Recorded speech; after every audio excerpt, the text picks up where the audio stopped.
오늘 주시는 하나님의 말씀은 민수기 11장 4절에서 6절까지의 말씀입니다. 오늘 말씀은 이렇게 시작하고 있습니다.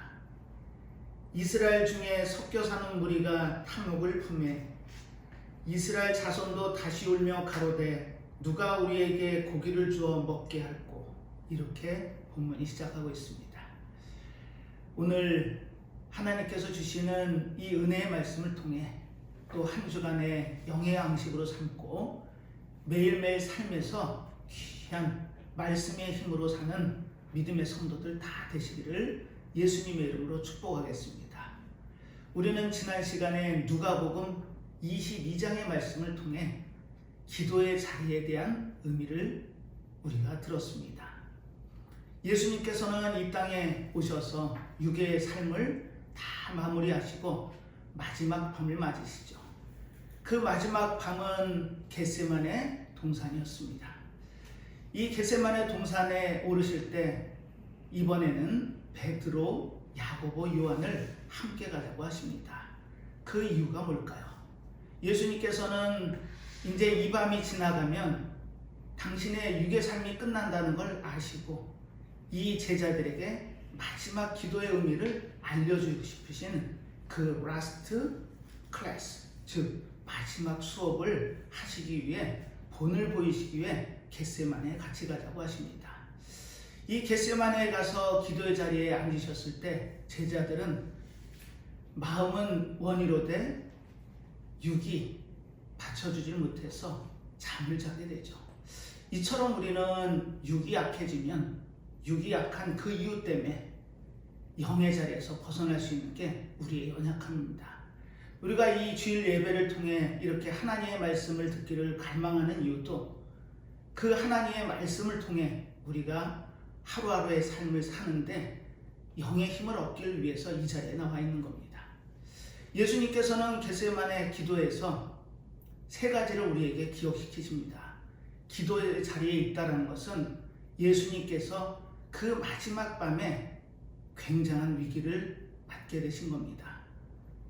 아버지여, 하실 수만 있다면 이 상황을, 이 잔을 지나가게 하여 주시옵소서라는 육의 욕심의 말씀을 하고 마십니다. 그만큼 육은 약할 수밖에 없다는 거죠. 하지만 절체절명의 위기를 예수님께서는 기도로 물리치십니다. 이처럼 기도는 바로 거룩한 방법입니다. 우리가 이 땅을 살면서 많은 어려움들 겪죠. 그 어려움이 겪을 때마다 우리는 세상을 원망하고 나의 처지를 한탄하고 힘들어하면 될까요? 예수님께서는 마지막 수업 시간에 우리가 위기에 봉착하게 되면 기도의 자리에 있으라고 권면을 하고 계시는 겁니다. 그분께서도 이 육의 고통이 얼마나 힘드신지를 직감으로 아시고 또 그 잔이 지나가게 해달라고 하신 말씀은 그 잔에 당신의 피가 쏟아지고 또 그 잔에 채워지는 그 고통의 아픔을 아마 아셨을 겁니다. 하지만 기도를 이겨내시죠. 그리고 내 원대로 마옵시고 아버지 뜻대로 되길 원합니다라는 고백을 하게 되는 겁니다. 이게 믿음입니다. 제자들에게 마지막 수업 시간에 알려주기를 원하셨던 그 예수 그리스도의 마음, 우리가 힘들 때마다 기도의 자리에 있어야 되는 겁니다. 그리고 두 번째입니다. 두 번째는 거룩한 습관입니다. 우리는 기도를 얼마나 습관적으로 하시나요? 우리는 그 습관이 몸에 배는 데까지 노력할 수 있는 최선을 다해야 됩니다. 그리고 그 기도가 우리의 습관이 되어야 됩니다. 예수님께서 그 마지막 밤에 습관적으로 그 자리에 나가실 수 있었던 건 그분께서는 낮에 그 힘든 사역을 하시고 밤이 맞을 때 늘 기도의 자리에서 하나님과 교통하며 그분을 통해 힘을 얻고 매 순간을 기도로 이겨냈던 겁니다. 우리 또한 위기 상황에서만 주님을 찾는 것이 아니라 늘 일상에서 주님을 찾고 부르짖을 수 있는 기도의 습관을 가지시기 바랍니다. 그리고 세 번째입니다. 세 번째는 거룩한 시작이라고 말씀을 드렸는데요. 이 세상이 항상 어둠이 있었고 또 힘든 과정들이 있었습니다. 하지만 깨어있는 그 누군가에 의해서 기도는 이루어졌고 또 기도의 응답으로 새 시대가 열렸던 겁니다. 이처럼 우리는 힘든 상황, 어려운 상황에서도 늘 기도의 자리를 통해 새로운 시작을 열어야 됩니다. 언제까지 힘들어하고 주저앉아 계실 건가요?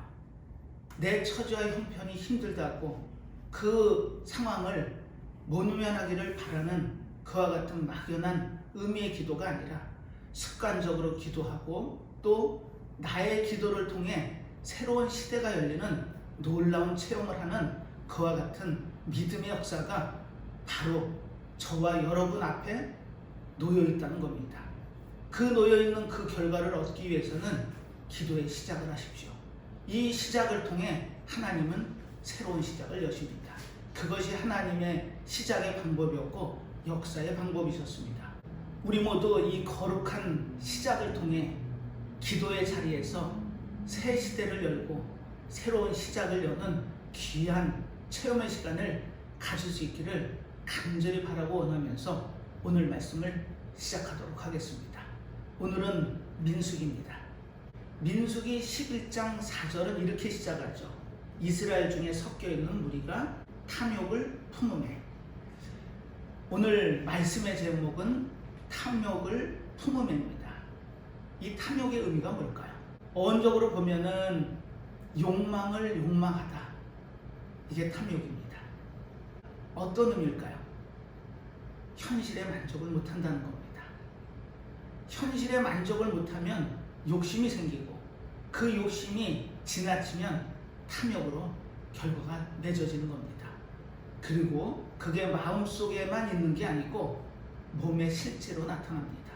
그래서 이 탐욕은 무엇인가를 얻기를 바라고 또 빼앗기를 원하는 간절함이 탐욕이라는 단어로 우리가 마주치게 되는 겁니다.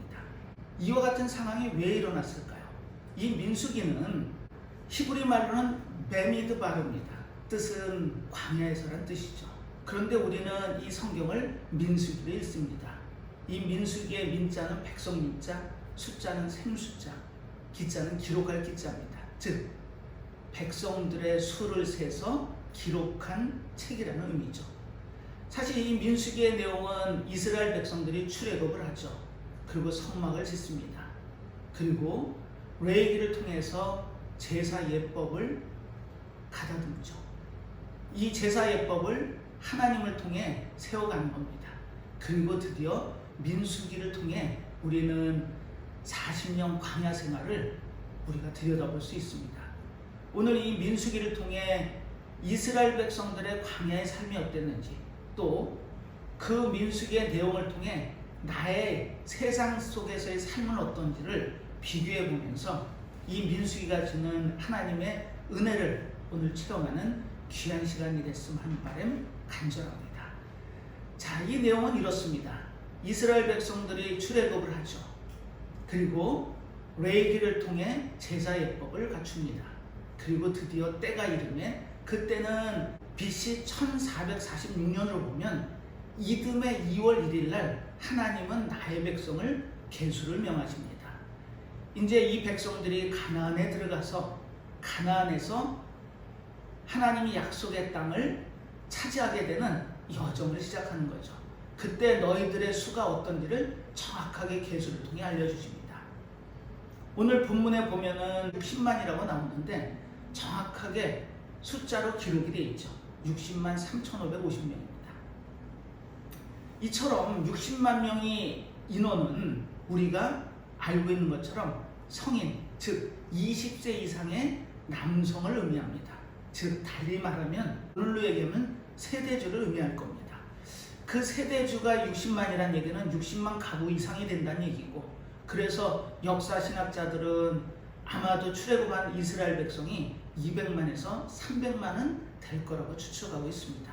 자, 이처럼 이 많은 이스라엘 백성들이 출애굽을 하죠.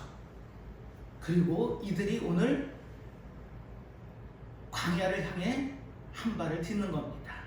그 시기를 정확하게 출애굽한 이듬해 2월 20일로 성경은 기록하고 있죠. 그리고 다다른 곳이 다베라입니다. 자, 다베라에서 어떤 일이 있었나요? 이들은 바로 하나님을 악한 말로 원망했답니다. 우리가 순종과 불순종의 사이를 오고 가죠. 순종을 하는 사람은 하나님의 말씀을 듣습니다. 하지만 불순종의 상황에선 거꾸로 이 악한 말을 하나님이 듣게 되는 겁니다. 이처럼 이스라엘 백성들은 시내산에서 하나님의 율법을 받고 또 제사 예법을 갖추고 이제는 언약궤가 인도하는 대로 그 여정을 시작합니다. 그리고 바로 하나님을 악한 말로 원망했답니다. 결과가 어떻게 됐을까요? 이 다베라라는 뜻은 불사름의 뜻입니다. 진에 불이 떨어지죠. 그때 이스라엘 백성들은 모세에게 달려갑니다. 그리고 모세가 간절히 기도하죠. 이 기도의 응답으로 그 불은 꺼집니다. 하지만 그 연기가 가시기도 전에 이스라엘 백성은 어마어마한 잘못을 하죠. 그게 오늘 본문입니다. 자, 4절 한번 보겠습니다. 4절에 보면 이스라엘 중에 섞여 사는 무리가 탐욕을 품으매 이스라엘 자손도 다시 울며 가로되 누가 우리에게 고기를 주어 먹게 할꼬. 고기를 주어 먹게 할꼬. 이들은 사실 이때 만나밖에 먹을 게 없었습니다. 그 200만에서 300만이라는 거대한 이스라엘 민족이 광야에 들어와서 과연 무엇을 먹고 살았을까요? 물도 없고 식량도 없는 그와 같은 척박한 환경에서 이들을 먹이신 게 만나입니다. 하늘에서 떨어졌을 때 이들은 이렇게 외쳤죠. 이게 무엇이냐? 그게 만나의 의미입니다. 그 만나를 먹고 이듬해가 된 겁니다. 그렇다면 1년 가까운 시간을 만나를 먹었던 이스라엘 백성들이 이제 고기가 생각났던 겁니다. 자, 이 고기를 먹고 싶다라는 이 간절함이 과연 어떤 간절함으로 결과를 맺을까요? 근데 하나님은 놀랍습니다. 이들에게 이렇게 얘기합니다. 18절에 가서 확인해 볼까요? 또 백성에게 이르기를 너희 몸을 거룩히 하여 내일 고기 먹기를 기다리라. 하나님은 전제 조건을 다십니다. 이들은 뭐가 들어갔다고요? 탐욕이 들어갔다고요. 탐욕은 욕심입니다. 탐욕을 품어서 고기가 생각났던 겁니다. 자, 그 고기를 하나님은 못 주신다고 절대 얘기 안 하십니다. 그리고 그 다음 절에 이렇게 기록이 되어 있죠. 하루나 이틀이나 닷새나 열흘이나 20일만 먹을 뿐이 아니라 한 달 내내 코에서 냄새가 나도록 주시겠답니다. 자, 결과가 어떻게 됐을까요? 그 결과의 확인을 31절에 가서 확인합니다. 31절입니다. 바람이 여호와에게로서 나와 바다에서부터 메추라기를 몰아 진곁 이편 저편 곧 진 사방으로 각기 하루길 되는 지면 위에다 2규빗 되는 쯤에 내리게 하시겠답니다.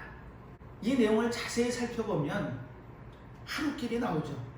그것도 사방으로 하루길입니다. 그 당시 교통 상황으로 걷는 것밖에 없었겠죠.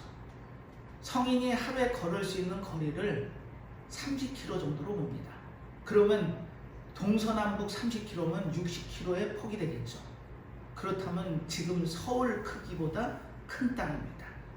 그 땅에 2규빗, 여기서 규빗이 나오죠. 규빗은 한 45cm의 길입니다. 성인 손끝에서 팔꿈치가의 거리죠. 그렇다면 90에서 100cm 정도나 되는 높이로 메추라기가 쌓인 겁니다. 이 메추라기가 뭐죠? 이 메추라기는 닭목 꿩가입니다. 그러니까 작은 꿩이라고 이해하시면 되겠습니다. 이스라엘 백성들이 고기를 달라고 탐욕을 품으면서 얘기를 하셨을 때 너희들이 거룩하고 또 그 거룩한 자세에서 하나님이 주신 은혜를 받으렵니다. 자, 이렇게 끝이 났으면 오늘 본문은 그냥 좋은 결과로 매듭짓고 마는 겁니다. 그 사방천지 60km나 되는 서울보다 큰 면적에 높이 90cm에서 1m가 되는 높이로 메추라기를 쏟아부으신 겁니다. 그러면 그들은 그 메추라기를 먹으면 됐죠. 자, 그런데 오늘은 그 관점에서 보지 않습니다. 이제 이 민수기 11장에 기록한 내용을 살펴보면서 이 이스라엘 백성들의 모습과 오늘 이 땅을 살아가는 나의 모습이 어떻게 중첩이 되는지 그 모습을 찾아보고 또 오늘 하나님께서 주시는 이 말씀이 어떤 의미인지를 찾아서 우리가 또 한 주간에 사는 영의 양식으로 삼으려고 합니다. 자, 이제 본문을 보겠습니다. 본문 4절에 가서 확인해 보겠습니다. 4절에 보면은 이스라엘 중에 섞여 사는 무리가 탐욕을 품음에 이스라엘 자손도 다시 울며 가로되 누가 우리에게 고기를 주어 먹게 할꼬, 이렇게 시작을 합니다. 그리고 여기서 눈여겨보실 대목이 섞여 사는 무리가 있었답니다. 사실 출애굽을 할 때 이스라엘 백성만 나온 것이 아니고 이방 잡족들이 많이 섞여서 나왔습니다. 그들이 탐욕을 품었답니다. 우리는 이 탐심이 있으신가요? 있을 수 있습니다. 아니요, 있습니다. 이 탐욕을 품게 되면 나온 결과가 있습니다. 첫 번째는 현실을 부정하죠. 현실이 만족이 없다는 겁니다. 그들은 만나라는 놀라운 하나님의 역사로 매일매일 삶을 넉넉히 살아갔습니다. 그걸 출애굽에서는 이렇게 기록을 했죠. 만나를 통해 먹고 옷이 헤어지지 않고 또 발이 부르트지 않았답니다. 그렇다면 그 삶이 넉넉하지는 않겠지만 부족함은 없는 삶이 분명합니다. 이처럼 부족한 삶이 아닌 삶을 사는 이스라엘 백성들이 이제 약속의 땅 가나안 땅으로 여정을 시작합니다. 그 여정을 시작하자마자 다베라에서 불사름을 당하죠. 진의 끝이 불이 붙은 겁니다. 하나님은 모세의 기도를 들으시고 그 불을 꺼주시죠. 경고를 하신 겁니다. 너희들이 나에게 원망하는 악한 말을 한다면 하나님께서 어떻게 얘기하셨죠? 너희 말이 내 귀에 들린 대로 그대로 행한다고 말씀하셨습니다. 이처럼 우리는 말을 조심해야 됩니다. 하지만 이스라엘 백성들은 원망이 그치질 않았죠. 자, 하나님께서는 이 백성에게 경고를 하셨던 겁니다. 그리고 이들이 하나님의 이끄심대로 순종하기를 원하셨죠. 자, 우리는 순종할 마음의 준비가 되어 계시나요? 하나님께서는 이 백성을 이렇게 인도하시죠. 바로 10장 35절에 보면 괴가 떠날 때에는 모세가 가로되 여호와여 일어나사 주의 대적들을 흩으시고 주를 미워하는 자로 주의 앞에서 도망가게 하소서 하였고, 이 의미가 하나님께서 내 백성들을 인도해서 가나안 땅에 들이십니다. 그런데 그 가나안 땅에 들이는 그 여정을 하나님이 앞서시겠답니다. 이 증거의 언약궤는 하나님의 임재의 상징이죠. 그분이 앞에 나가서 앞에 놓인 대적들을 다 지워가시겠답니다. 그러면 우리는 순종의 삶만 통해서 따라가기만 하면 됩니다. 그리고 그 진이 멈추면 언약궤가 쉴 때에는 여호와여 이스라엘 천만인에게로 돌아오소서 하였더라. 이처럼 낮에는 구름기름으로 밤에는 불기둥으로 이 백성을 인도해서 한 걸음 한 걸음 약속의 땅으로 들여가시는 거죠. 그런데 이들은 만족이 없습니다. 혹시 우리의 모습 아닌가요? 우리는 하나님께로부터 너무 큰 선물을 받은 하나님의 자녀의 백성입니다. 그런데 우리 입에서는 이 이스라엘 백성처럼 혹시 악한 말로 원망하고 계시진 않나요? 하나님께서는 이 백성들에게 너희들이 원하는 대로 한 달치의 고기를 내려주십니다. 그 고기를 근으로 환상하니까 세대별로 하루에 100근 이상의 고기더라고요.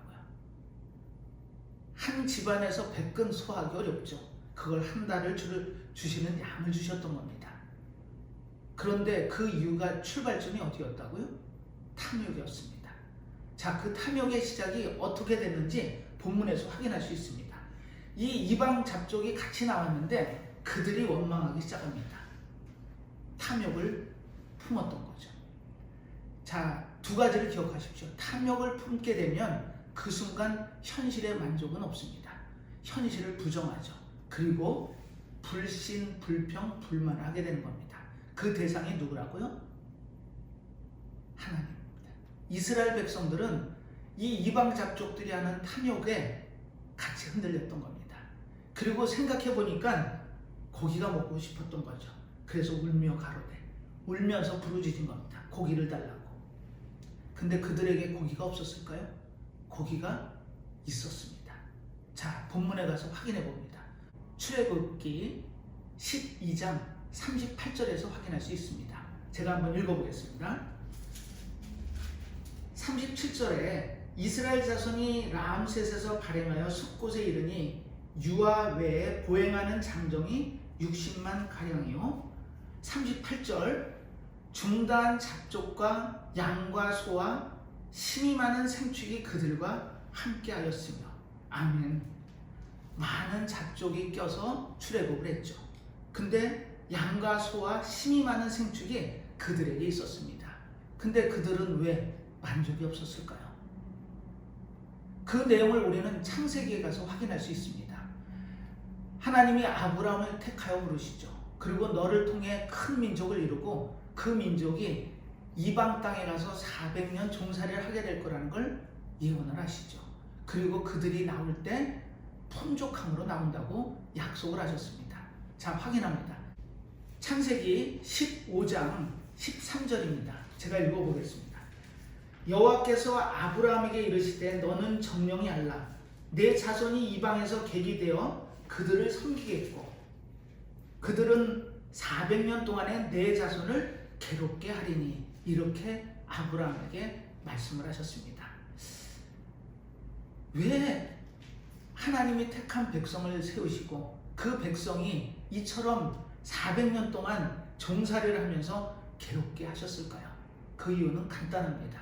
우리 또한 마찬가지입니다. 하나님의 백성은 강하기를 원하시죠. 그래서 이 삶이 혹시 넉넉하지 못하고 순탄하지 못한다면 우리는 이스라엘 백성을 떠올리십시오. 하나님의 백성은 이처럼 단련을 통해 연단을 통해 강해져야 되는 겁니다. 자, 그리고 결과를 볼까요? 바로 14절에 나옵니다. 14절을 우리 같이 읽습니다. 그 섬기는 나라를 내가 징치할지며 그 후에 내 자손이 큰 재물을 이끌고 나오리라. 아멘. 이 예언의 말씀처럼 그대로 성취가 되죠. 출애굽한 이스라엘 백성들은 이방 잡족이 섞여 나왔지만 넉넉함으로 나올 수 있었습니다. 그런데 어떻게 그들이 고기를 달라고 이렇게 울며 부르짖을 수 있을까요? 그게 우리의 모습일 수 있습니다. 우리는 넘치도록 받은 하나님의 은혜가 있습니다. 그 은혜를 만족하지 못한다면 우리는 그 순간 탐욕에 눈이 가리게 되는 겁니다. 자, 이제 본문을 통해서 제가 말씀드렸던 하나님의 그 메추라기가 세상을 덮는 역사가 일어나는 그 의미가 어떤 의미인지를 본문을 통해 찾아볼 겁니다. 본문에 가서 확인합니다. 제가 탐욕을 품으면 두 가지를 기억하자고 말씀을 드렸는데 그 첫 번째는 현실에 대한 불만입니다. 현실을 아예 부정하죠. 그리고 두 번째가 중요합니다. 두 번째는 과거에 있었던 일을 미화시키기 시작하죠. 과거가 좋았답니다. 우리는 세상을 나와 하나님과 여정을 시작한 하나님의 자녀들입니다. 하지만 그 신앙 여정이 힘들 때 우리는 혹여 세상이 그리워지진 않던가요? 세상에 있을 때는 이게 좋았는데 내가 세상에선 이런 일을 했었는데 라는 과거를 미화시킬 수 있다는 겁니다. 이스라엘 백성들이 그랬죠. 5절에 가서 확인합니다. 우리가 애굽에 있을 때는 값없이 생선과 외와, 이 외는 오입니다. 생선과 외와 수박과 부추와 파와 마늘들을 먹은 것이 생각나거늘. 어떻게요? 값없이 애굽에서 누렸답니다. 정말 그랬을까요? 출애굽 1장에 보면 이 이스라엘 백성들이 많은 자손이 생기죠. 그걸 두려워한 애굽의 바로는 이스라엘의 자손들이 생기면 아들이면 전부 나일강 하수에다 던져서 죽이랍니다. 그리고 딸이면 살리고. 근데 그것을 값없이라고 이야기할 수 있을까요? 우리의 세상 삶이 그럴 수 있습니다. 세상에서 느끼는 그와 같은 값없이 느끼는 즐거움이 우리의 어마어마한 희생 가운데 세워졌던 그 과거였다는 걸 우리는 간과하게 되죠. 이스라엘 백성들이 그랬습니다. 좋은 기억만 기억하는 것이 우리가 갖고 있는 기억의 한계입니다. 그들은 그 고통당했던 자기의 피부치가 한 강에 던져지는 그와 같은 고통을 잃어버렸던 겁니다. 그리고 그 시절이 그립답니다. 하나님께서는 이 이스라엘 백성들을 구원하실 때 그들이 당하는 고통을 봤습니다. 그리고 부르짖음을 들었죠. 그리고 우고를 하셨습니다. 그래서 내 백성을 모세라는 종을 예비하죠. 모세도 어마어마한 어려움을 겪습니다. 태어나서 보니까 사내 아이는 죽어야 된답니다. 그 부모가 이 아이를 3개월 동안 숨기죠. 그리고 더 이상 숨길 수 없는 상황이 됐을 때 갈대 바구니에 담아 나일강 하수에 던집니다. 그런데 거기서 하나님의 역사로 이 모세가 바로의 딸인 공주의 눈에 띄죠. 그리고 궁에 가서 왕자의 신분으로 제왕의 교육을 받으며 40년을 살게 되는 겁니다. 이처럼 하나님께서는 어마어마한 역사를 미리 준비하고 계시다는 걸 기억하시기 바랍니다. 우리가 놓여있는 이 자리가 힘들고 어렵다면 하나님이 예비하신 분명한 미래가 있다는 걸 기억하십시오. 이스라엘 백성들은 그 미래가 보이지 않았던 겁니다. 현실의 고기가 더 그리웠던 겁니다. 그 고기를 달라고 울부짖었던 겁니다. 뭐 때문에요? 탐욕 때문에요. 이 탐욕은 가진 자가 더 가질 수 있습니다. 그 얘기가 우리는 성경에서 많이 찾아볼 수 있죠. 대표적인 얘기로 아합을 들 수 있죠. 아합은 왕이었습니다. 가진 걸 다 가졌죠. 그런데 왕궁 옆에 있는 한 조그만 포도원이 눈에 들어옵니다. 나봇의 포도원이었죠. 그 포도원을 찾아가서 달라고 합니다. 대신 그만한 값을 돈으로 지불하겠다고 하죠. 그게 싫으면 그거보다 더 큰, 더 좋은 땅의 포도원을 바꿔주겠답니다. 그때 나봇이 뭐라고 했죠? 나봇은 하나님의 기업을 내놓을 수 없다고 하나님의 기업을 지켜냅니다. 그 결과가 뭐였죠? 음해를 당해서 결국엔 돌에 맞아 죽습니다. 그리고 그 포도원은 아합의 손에 들어가죠. 이게 가진 자의 탐욕입니다. 우리는 혹시 가진 자의 삶에 있지 않나요? 그 가진 자가 나봇의 그 하나가 눈에 띄었던 겁니다. 그게 바로 탐욕입니다. 그리고 그 수단과 방법을 가리지 않고 나봇을 죽여서까지 그것을 취하죠. 오늘 본문의 제목은 탐욕을 품음입니다. 이 탐욕은 현실의 만족이라는 게 없죠. 다 가진 자가 그 가진 하나를 빼앗은 겁니다. 다윗도 그와 같은 우를 범했죠. 자신의 충실한 햇사람 우리아의 아내를 취하기 위해 우리아를 전쟁터의 한복판에 보냅니다. 그러고서 죽게 만들죠. 그리고 우리아를 취합니다. 그때 나단 선지자가 한 이야기가 있었습니다. 부자가 다 모든 것을 가지고 있는 자가 가난한 그 양 한 마리 있는 사람의 양을 뺏어서 자신의 집에 찾아온 나그네를 대접하죠. 지금 이스라엘 백성들이 그랬고 우리도 그럴 수 있다는 겁니다. 이스라엘 백성들은 하늘에서 내리는 만나를 통해 매일의 삶을 누릴 수 있었습니다. 그리고 그 척박한 땅에서 반석을 갈라서 하수를 내서 이 백성들을 마시게 했죠. 그런데 고기를 달랍니다. 그것도 울부짖으며 달랍니다. 자, 6절입니다. 이제는 우리 정력이 세야 돼 이 만나 외에는 보이는 것이 아무것도 없도다 하니 아멘.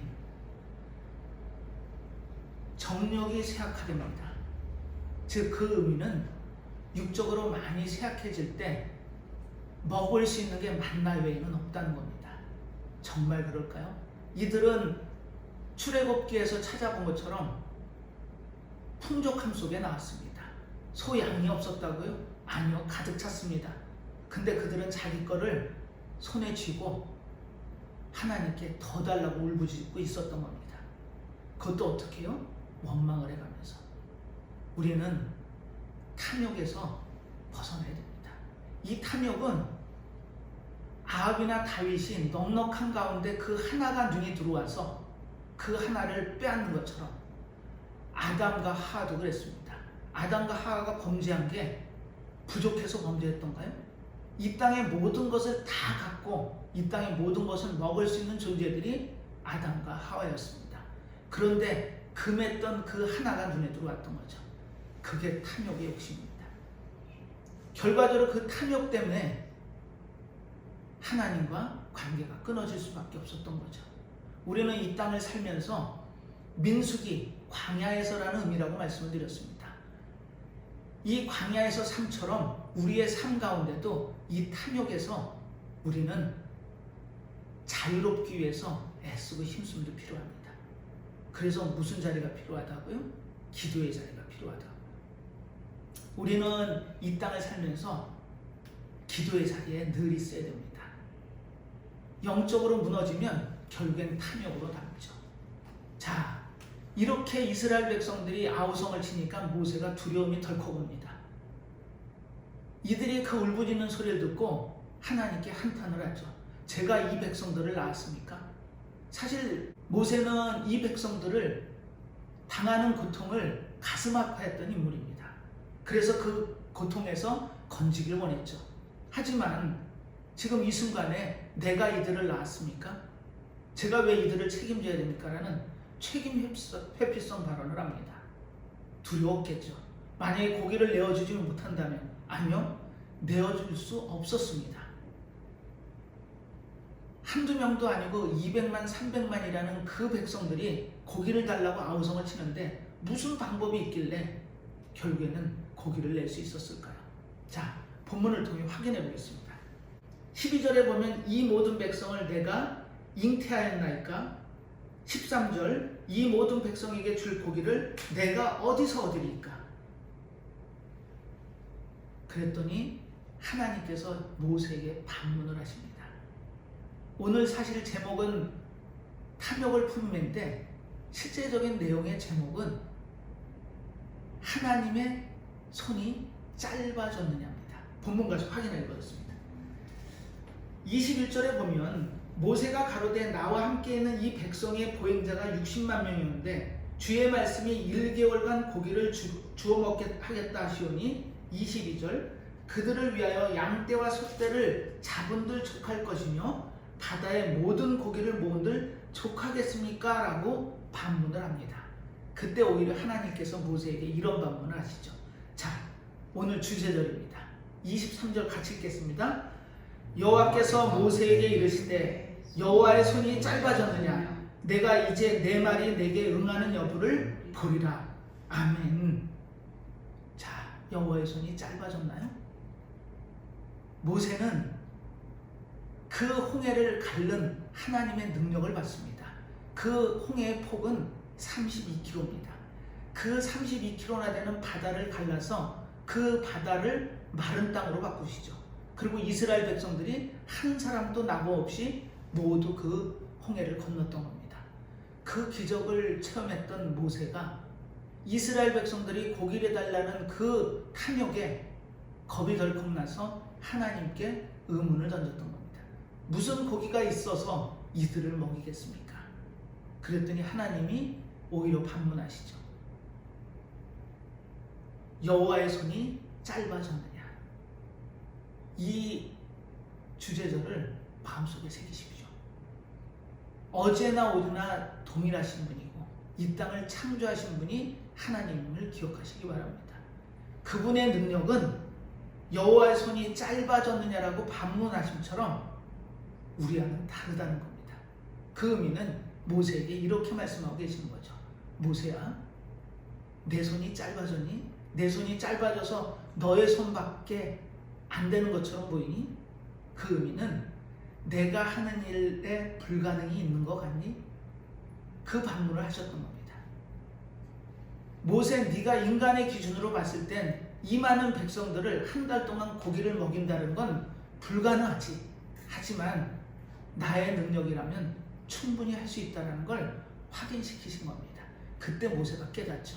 하나님의 능력이 32km나 되는 그 폭의 홍해를 가르는 능력의 하나님을 모세는 잠깐 머뭇거렸던 겁니다.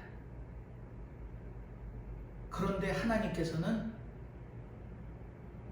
사방으로 30km가 되는 그 넓은 지역에 메추라기를 1m 높이로 쌓아놓으신 겁니다. 자, 이 기적을 본 이스라엘 백성들의 반응을 오늘 우리가 찾아보려고 합니다. 자, 이와 같은 기적이 눈앞에 목도된다면 그러면 회개하고 다시 되돌려야 되지 않나요? 하나님은 그걸 원하셨습니다. 앞절에 가서 확인합니다.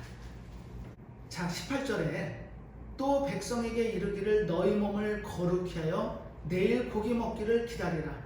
너희가 울며 이르기를 누가 우리에게 고기를 주어 먹게 할꼬 애굽에 있을 때가 우리에게 재미있었다 하는 말이 여호와께 들렸으므로 여호와께서 너희에게 고기를 주어 먹게 하실 거니라. 자, 어떻다고요? 애굽에 있을 때가 재미있었답니다. 자신의 피부치가 강에 던져서 죽어나가는데 이들은 그것을 재미있는 기억으로 간직하고 있었던 거죠. 우리의 모습 아닐까요? 우리는 혹시 세상에 대한 미련으로 세상에서 삶이 좋았다라고 혹시 단언하고 계시는 건 아닌가요? 하나님은 이 백성들에게 분명한 메시지를 오늘 본문을 통해서 확인시키십니다. 자, 32절에 가서 확인합니다. 32절에 보면 백성이 일어나 종일 종야와 그 이튿날 종일토록 메추라기를 모으니 적게 모은 자도 10호멜이라. 그들이 자기를 위하여 진 사면에 펴두었더라.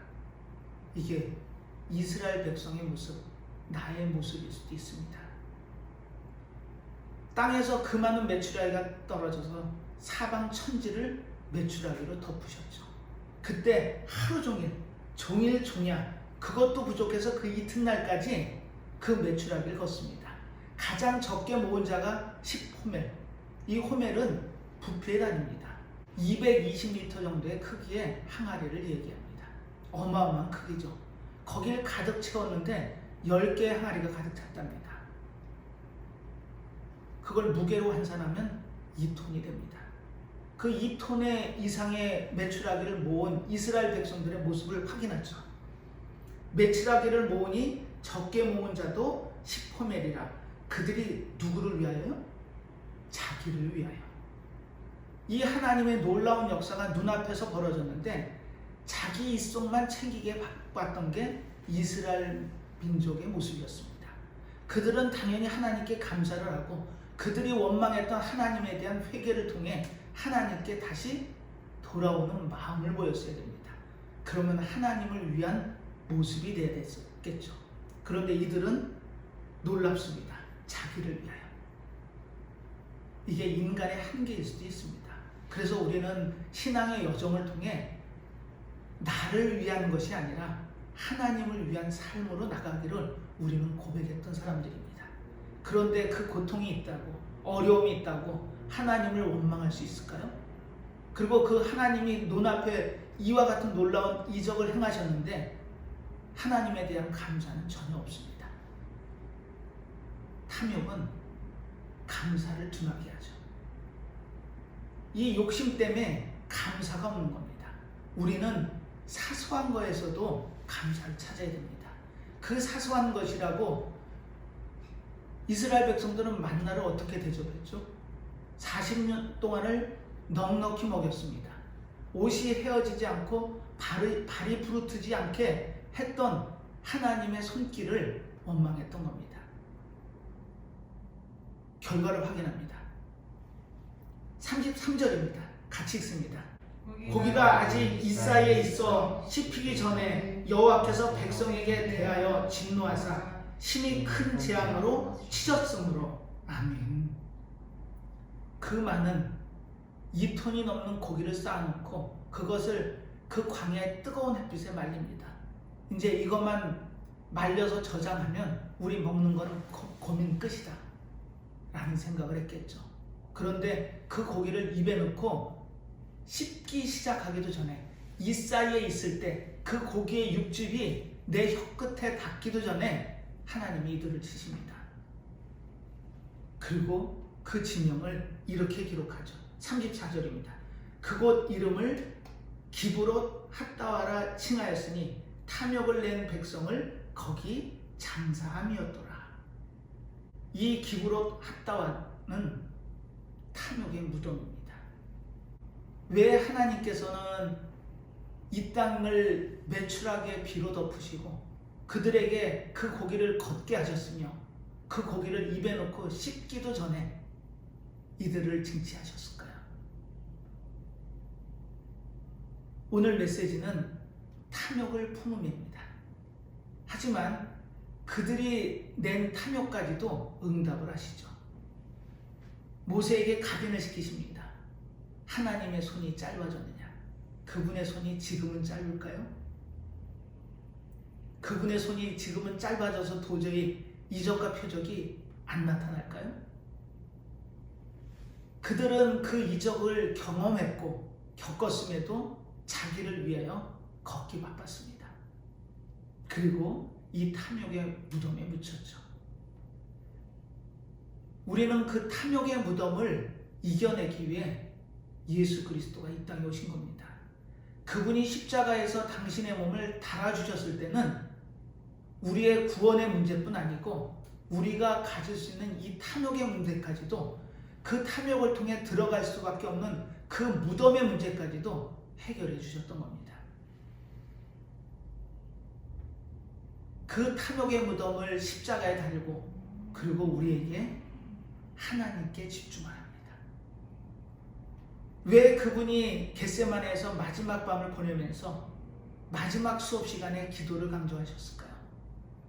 우리는 매일매일 호흡을 기도를 통해 살아야 되는 겁니다. 그래서 기도를 영적인 호흡이라고 하죠. 그 호흡을 통해 우리는 하나님과 교감합니다.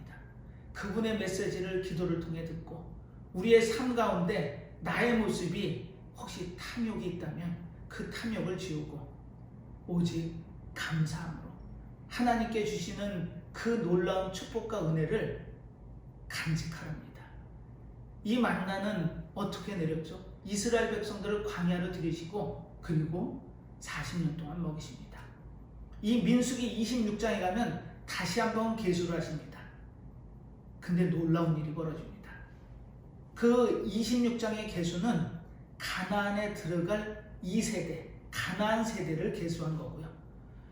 이 민수기 1장에 있는 첫 번째 계수는 광야 세대, 1세대들을 계수한 겁니다. 근데 놀랍습니다. 정확하게 숫자가 일치합니다. 이 1차 계수 때 60만 3,550명이라고 말씀을 드렸는데요. 이 가나안에 들어갈 2세대를 계수를 하니까 60만 1,730명입니다. 자, 그렇다면 차이를 보면 우리 수학하시니까 계산이 될 겁니다. 마이너스 1820명. 그 200만에서 300만 되는 거대 민족이 마이너스 1820이라는 숫자로 귀결이 되죠. 하지만 이 이스라엘 백성들이 모압 평지에 모여서 만약에 모압 여인들과 음행하지 않고 또 바알브롯에 부속되지 않았다면 24,000명이 일시에 죽어나가는 연병은 없었겠죠. 그 연병을 통해 24,000명이 죽었을 때 거의 비슷한 숫자가 됐던 겁니다. 그렇다면 광야 40년 동안 인구가 늘어났다는 거죠. 그들이 먹을 게 있었나요? 광야가 비옥한 땅이었던가요? 거기서 농사를 짓고 살았던가요? 그렇지 않았습니다. 광야는 광야일 뿐입니다. 마실 물도 없었고 먹을 음식도 없었습니다. 하지만 하나님은 정확히 그 백성들을 모압 평지로 데려가시죠. 그리고 숫자가 늘었습니다.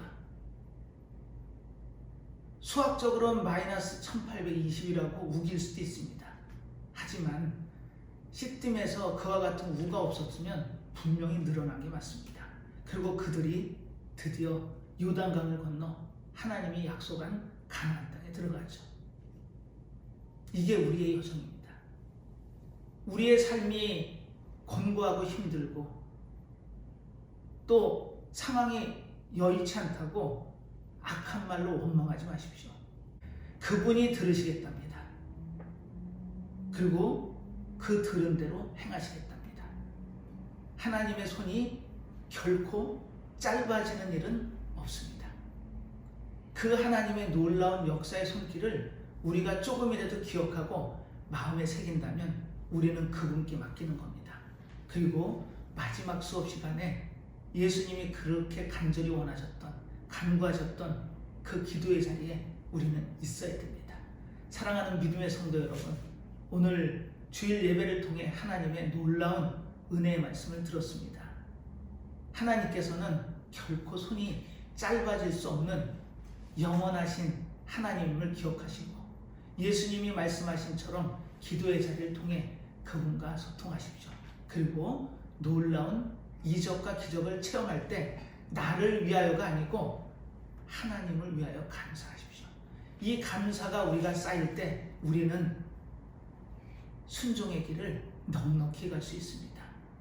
우리의 삶은 순종의 삶이 되어야 되고 그 순종의 삶을 통해 우리는 매일매일 삶이 소망과 기쁨 가운데 살아가는 고백의 삶이 되기를 간절히 바라면서 오늘 귀한 은혜의 말씀을 마무리 짓도록 하겠습니다. 기도하겠습니다. 하나님 아버지, 하나님께서 손이 짧아지는 일이 없다고 말씀하신처럼 우리는 그 손길을 믿습니다.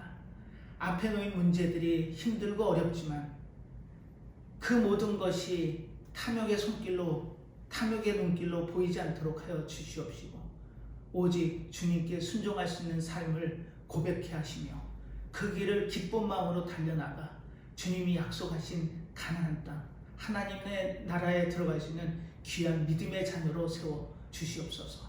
오늘도 살피시고 동행하시고 이끌어 가실 줄 믿고 감사드리며 예수님의 이름으로 기도드리옵나이다. 아멘.